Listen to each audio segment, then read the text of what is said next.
Hello everyone. For those of you who don't know me, my name is Sue Barker. I'm the Director of Charities Law in Wellington, New Zealand.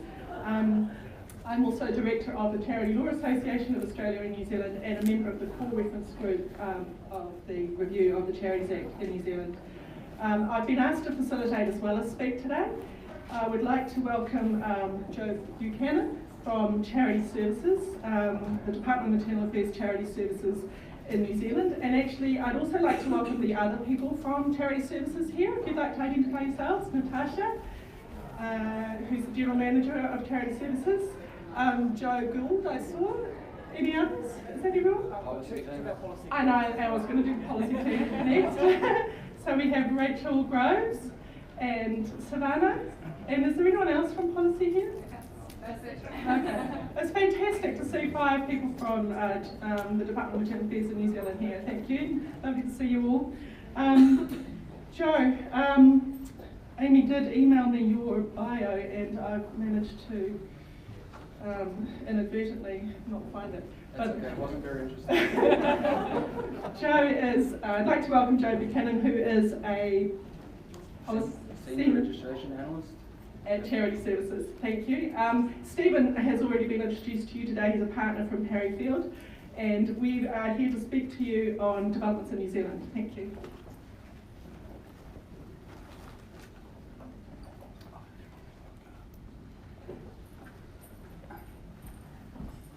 Hello everyone. First off, I'd just like to acknowledge the Indigenous people of this land and to thank you for allowing us to be here today. So I'm going to talk today briefly about pending advocacy appeals from the Charities Registration Board in New Zealand.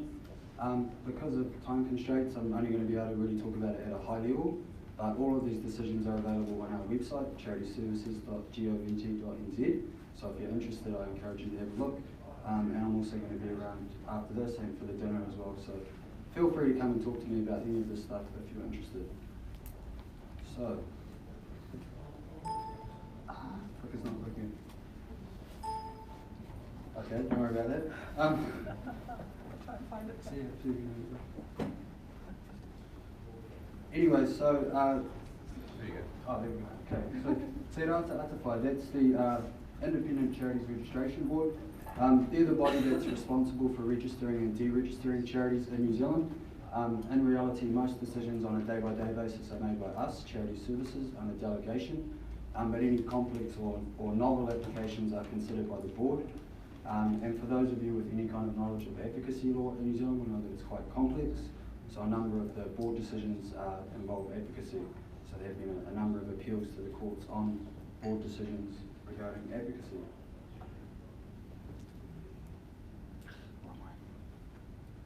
All right, so advocacy for a point of view. Prior to 2014, it was generally accepted that there was a bar on advocacy in New Zealand unless it was ancillary to a charitable purpose. This changed in 2014. The Supreme Court held that advocacy can be charitable, but you need to consider this 3-part test, which is up on the slide here. And each limb of the test needs to be satisfied in order for an entity to advance charitable purposes. So my basic understanding of Australian law and advocacy, this is a bit different. So the first part of the test is the end, so that's looking at the sort of the high-level end goal that the entity is trying to achieve. So some examples would be protection of the environment or promotion of human rights. The categories are sort of endless, really. The next part of the assessment is the means. So that's when you look at the means the entity is using to achieve its intended end. More specifically, it's probably the views that the entity is promoting to achieve its end. So just to explain it with a hypothetical example, if you had an entity that was had a high-level end goal of protecting the environment, that would satisfy the first part of the test because that end is a charitable purpose. But then if you looked at the particular views it was promoting, if for example it promoted the view that all cars should be banned in New Zealand or even all mining should be banned in New Zealand, those particular views would be hard for a decision maker to say that they advance a public benefit that's recognised as charitable. So that if you had an entity promoting those views, it would sort of fall over on that limb of the assessment. The final part is the manner, so you look at the particular methods an entity is using to promote its cause. So if you've got an entity which wants to ban all cars in New Zealand, the particular methods it might use would be, or could be, making submissions to decision makers, or generally promoting public debate. Those methods would be probably considered acceptable, being consistent with promotion of public participation in democratic processes. Okay, this is a quote from the Supreme Court case. They said advancement of causes will often, perhaps most often, be non-charitable, and that's for the reasons I've kind of just illustrated. It's often going to be difficult to show that the particular views you're promoting provide a public benefit, particularly when there's sort of two sides to a debate. It's difficult for a court to say where the public benefit lies in terms of the sides of that debate.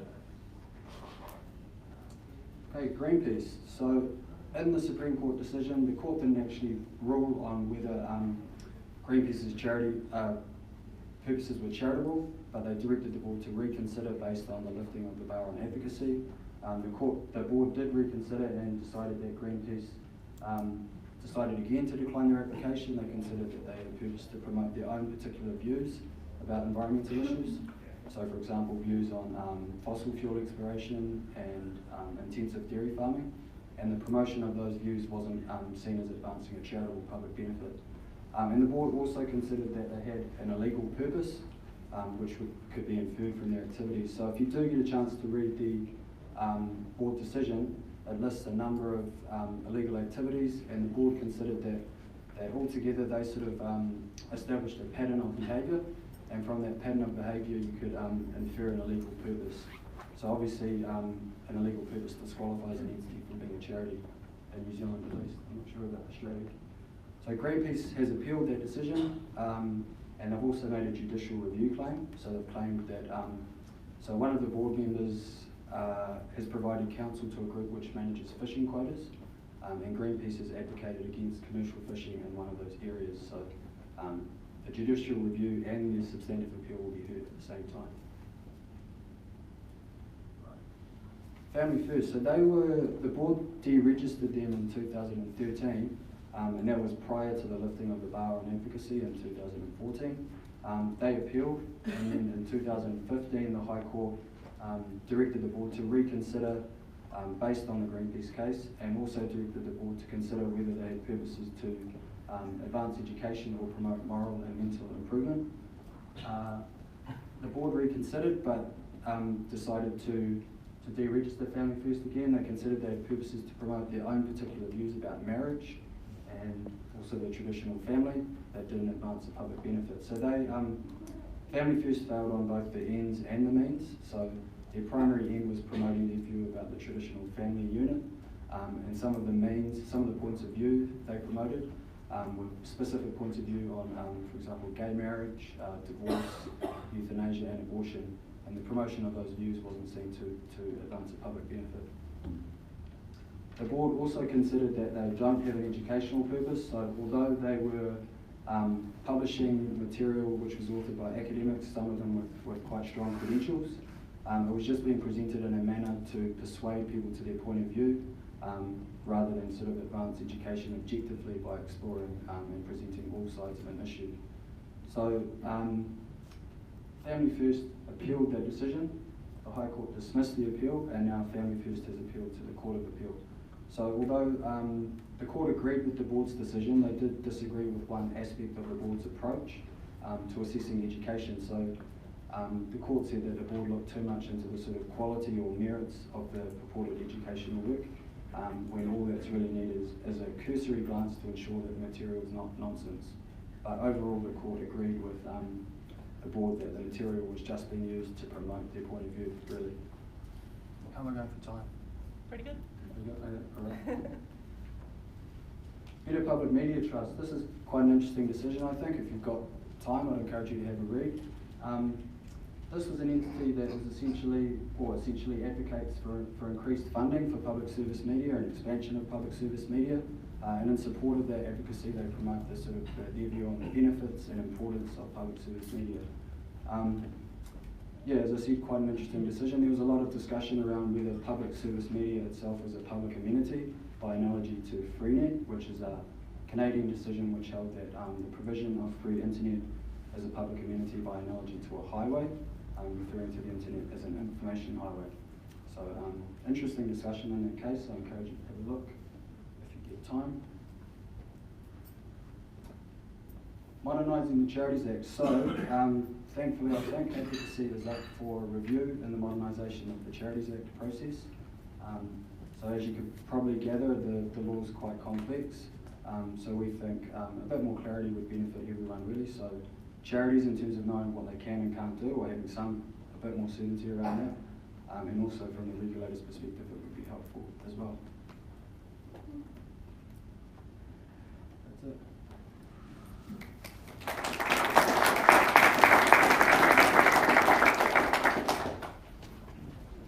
Kia ora koutou. I'm the luckiest speaker of all, aren't I? Because I get to be up here again. And I'm sure many of you who are speaking wish you had a second chance because you forget things. So I just wanted to clarify a couple things from before. and around what I was saying, but it actually does relate to it. So I'm going to give you just two quick updates. So on the right there, the structuring for impact. What I was talking about this morning, this sort of binary approach of this or that, and the paradigm shifts and things. The thing that I meant to say, if I had more time, is that there's actually examples of this within the New Zealand context. So that person on my right who wants to help ex-prisoners, there is a charity which has set up a company which employs ex-prisoners. And the person on my left who wants to change the credit card system, there is a company called Choice, which is looking at having a new way to do credit cards. So it's for profit, but it's also acting from the heart. And some of those profits will then go to the charities that they choose. So I wasn't just talking about theoretical things, there are actually examples of all this occurring. And the other, just to be really clear, this the Structuring for Impact report there on the right-hand side. So this came out in April, and it was something that it took about 9 months to write, and it had sponsorship from the Law Foundation. And in New Zealand, we have something called the Akina Foundation, and they were also helping with it. And basically what this is interviews with about 20 or more social enterprises, asking them about what is it that's hindering them. And we interviewed cooperatives, trusts, companies, like the full possible range of types of entities, and asked them what are the stumbling blocks to you achieving and reaching your goals. And the result was this report. So if people are interested, let me know and I can send you a link because it's just out there. It's now been submitted to the New Zealand government. And I think there was a reference somebody made to the well-being budget. So New Zealand's actually quite progressive right now with this budget that's looking at more than just the numbers, called the well-being budget, and Treasury has something called the Living Standards Framework. So there's a real focus on maybe more than what we would traditionally look at. So it's really interesting. But the conclusion, in case you don't want to read the 70 pages, is that actually some sort of a hybrid structure, so this comes back to what Rosemary was talking about, some sort of hybrid structure that takes the best bits of charities and the best bits of companies and allows for a new form of entity called an impact company, is kind of where this concludes. We don't actually prescribe exactly what that looks like, because it's about building consensus and getting lots of people involved in framing that discussion. But certainly that's where we're suggesting that we head, is something that you could be a company, and as long as you were really clear about your purpose and what you stood for, then you could actually qualify to call yourself some sort of an impact company. So if you're interested, that's the first update. This is a report that's come out recently, and yeah, it's being considered now by our government, and we'll see where it goes. The second one, just to update you, foreign charities in New Zealand, and I thought this was quite interesting. Has anybody heard of Schedule 32? Throw it out in a room. So in New Zealand, if you want to be able to give tax-deductible receipts to people, then you need to be a registered charity with charity services. And so there's strict criteria to become a charity. But not all charities are focused just on New Zealand. Some of them want to then go offshore. And so the government has said basically that's okay as long as it's to promote humanitarian aid in certain countries recognized by the UN. And so there's this category called the Schedule 32. And it's actually really administered by our Inland Revenue Department, the IRD, and you can apply to them. And if you can meet their criteria, then you can qualify to be able to issue tax-deductible receipts, even though your activities aren't centered on New Zealand. They're actually going offshore. And the reason this is important, and the reason it's an update for you, is that they've just issued guidance about what the term wholly or mainly means in a New Zealand context. So traditionally in New Zealand, wholly or mainly was really important because you had to operate as a charity within New Zealand, wholly or mainly within New Zealand. And traditionally, that was kind of understood to be 50%. So 50%, and it's actually fascinating if you read all the reports, like how did they come up with 50%? That was traditionally the percentage, but there's been new guidance which says actually it's 75%. So it's actually quite a big jump from 50% to 75%. So this has potential impact, particularly for like religious groups who maybe support orphanage outside of New Zealand or have a missionary or something. They might actually be right at that threshold of 75%. So it's a rolling average over 3 years. It's not just an arbitrary, this year you were at 73, you're no longer able to issue tax-deductible receipts to your donors. So there is some leeway there, but it's been quite a big shift. And so what it's caused people to think about within the New Zealand context is maybe we need to have another entity which is focused on the overseas things and apply for the Schedule 32 status, which will then allow us to continue to issue the receipts. And the reason that I'm mentioning this as well is that we see quite often foreign charities coming to New Zealand because, believe it or not, New Zealand is not a saturated market for getting people to donate money. This is apparently some research that's been done, and so like I've recently had a UK charity come and say we want to set up a New Zealand entity to be able to go out and spread the word about what we're doing and to be able to issue receipts and then to be able to use those funds for offshore purposes. So, thank you. So it's just an update for you because I realize some of you work for charities, but more importantly, if you're like me, you're a lawyer looking for ways that you can benefit your clients. Maybe you've traditionally focused on Australia, but maybe New Zealand is also there as a potential place where your clients or your charities could actually operate in a way that got the message about the good work that's going on. And there are ways that that can happen. There's only about 140 charities which are on the Schedule 32 list. So yeah, we're doing that all the time. So I see them, but that's the update. And the last thing is, it was mentioned this podcast that I'm doing. So I've now done 120 interviews with charities, not-for-profits, as well as entrepreneurs. And the aim is that in the news there's negative headlines. And this podcast is aimed at telling good stories and going deeper with people. So they go for an hour long. And I know for some of you, you listen to podcasts, so you'll know how to go to a podcast app and find it, and others won't have a clue about what I'm talking about. So when you put your name badge as you're leaving, I've put some information there in case you're interested in it. And my plan is actually to put this entire audio of today as a podcast episode so that people who aren't in the room will be able to access it when they're driving or mowing the lawns or whatever as a way to spread the messages. And the conference that Sue and I helped organize in New Zealand in April, the entire audio content of that is up there. 9.5 hours, 2-day conference. So just something to tell you about. Thank you.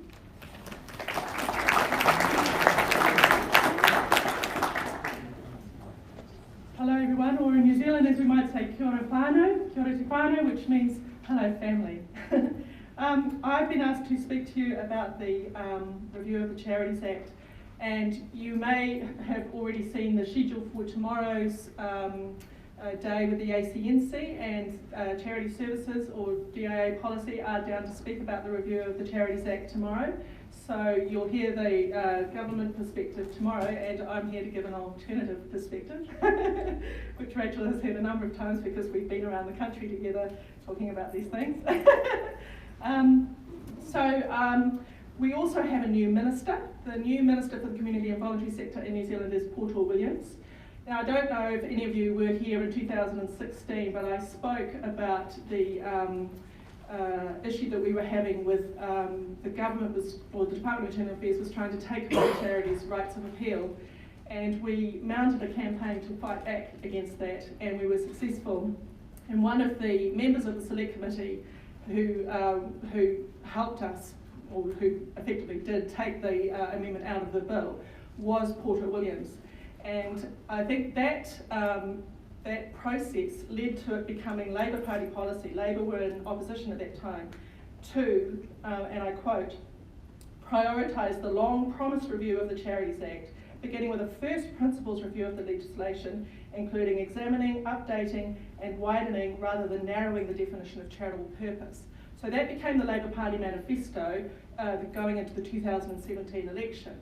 Now, a few months prior to that election, there was absolutely no indication that Labour were going to win the election. But suddenly they had a change of leader, Jacinda Ardern. Suddenly they won the election. They made arrangements with New Zealand First, and suddenly Labour Party policy is now a government policy, a coalition government, but Labour-owned government. But unfortunately, Porter Williams had spoken out against one of the ministers who'd been appointed, who had, she was criticising comments that he'd made as being sexist or whatever they were. Whatever the criticism was, she seemed to have been punished for that by not being given the ministerial portfolio for the community and voluntary sector. So we got a new minister, Minister Henare, who was new to the portfolio. I just realised I've got some slides, there we go. And so he began the process of the review of the Charities Act, but unfortunately it was not a first principles review. In fact, on the website, the DIA website, it said the review will cover substantive issues and not go back to first principles. A first principles review is not currently needed. It would also be costly and time consuming. Now that statement has now been taken off the website, but I think it's fair to say that there is an inherent tension between what the Department of Internal Affairs wants to achieve with this review, and what certainly the people that I speak to in the charitable sector want to achieve with this review, an inherent tension. We are not on the same page. And just by way of quick background to where perhaps the people that I'm speaking with are coming from, is that when the Charities Bill was first introduced into Parliament in 2004, it was widely regarded as being fundamentally flawed. And it was almost completely rewritten at Select Committee stage in response to hundreds of submissions. And that rewritten bill was not subject to proper consultation. It was rushed through under urgency with all final stages occurring on one day, 12 April 2005. But the then Minister of Finance, Sir Michael Cullen, as he is now, said, don't worry about it, charitable sector, we'll give it a full post-implementation first principles review. Let's try it and see how we get on. We'll have a proper look later. Now that first principles post-implementation review was announced in November 2010 by the then Minister Tariana Turia, the Honourable Tariana Turia, but then there was a change of minister, the Charities Commission was disestablished, and then the review was cancelled, both against the strong opposition of the charitable sector. And since the Act was actually passed in 2005, it's been subject to a series of amendments, often introduced by Statutes Amendment Bill, which you may be aware is supposed to contain minor, technical, non-controversial, non-substantive amendments, again often rushed through under urgency without proper consultation. And the net effect is that we now have an Act in New Zealand that is replete with unintended consequences. And with all due respect to charity services, I would respectfully differ with the interpretation that is being taken with respect to advocacy, with respect to economic development, with respect to sport, with respect to so many issues. New Zealand is out of step with the rest of the common law world, and frankly our law has lost its legal bearings, in my respectful view. I know charity services don't agree with that view. But what we are looking for in this review is to try to get the law back on track and to try to get a framework of charities legislation in New Zealand that facilitates rather than frustrates charitable work. So the process so far, I know I haven't got much time, but In terms of the theme of the conference, why and how we value the charitable sector, the process really demonstrates the tension between what the DIA wants to achieve from this review and what those that I speak within the charitable sector want to achieve within this review, because pretty much all our comments on the terms of reference and the discussion document, we literally put hours and hours and hours into both of those documents, have almost been completely, substantively ignored. So the discussion document that has been issued by the Department of Internal Affairs reflects the Department of Internal Affairs view with respect. Submissions closed on the 31st of May, and separately from the core reference group, two members of the core reference group, Dave Henderson and myself, received some funding from a consortium of philanthropic trusts to undertake some independent research to feed into the Charities Act review. And I would like to say thank you to those 12 philanthropic trusts, and also to the commercial organisations down the bottom who have also been helping us in terms of providing venues, and particularly to Strategic Grants, who really did the bulk of the work with the survey that we did. The survey can be found at that link, and also thanks to their support we were able to go around the country with the Department of Internal Affairs and also present an alternative perspective. And I would like to thank the Minister Henare, for supporting that work, because I appreciate that we had an alternative view to the Department of Internal Affairs view. The key issues, there are three key issues that we see with the review.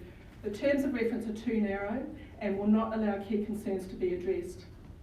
The time frame is too short. The previous minister wanted the full review to be completed by next year's election, which would require legislation to be introduced into Parliament this year. Also, with all due respect to the Department of Internal Affairs, for the Department of Internal Affairs to conduct the review is essentially the Department of Internal Affairs reviewing itself. And our key message, which is also shared by the Law Society of New Zealand, is that the review needs to be given to the Law Commission for an independent review, a full first principles review. Otherwise we risk making the situation worse. So in terms of why and how we value the charitable sector, I also wanted to point to a number of other reviews that are also going on at the same time. And the key point I want to make in this respect is that the charitable sector is almost notable by its absence.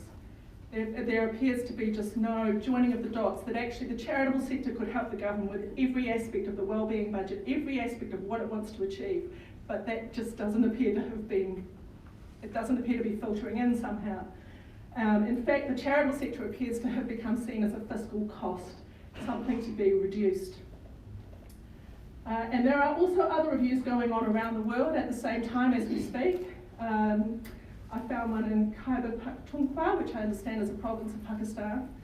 Zambia, I've been speaking with people from Zambia who are experiencing the same issues that we have, and what we are hoping is that we might be able to gather people from all around the world that are experiencing basically the same issues as us, who might be able to all come together for a conference next year in Wellington, New Zealand, 30th of April to the 1st of May.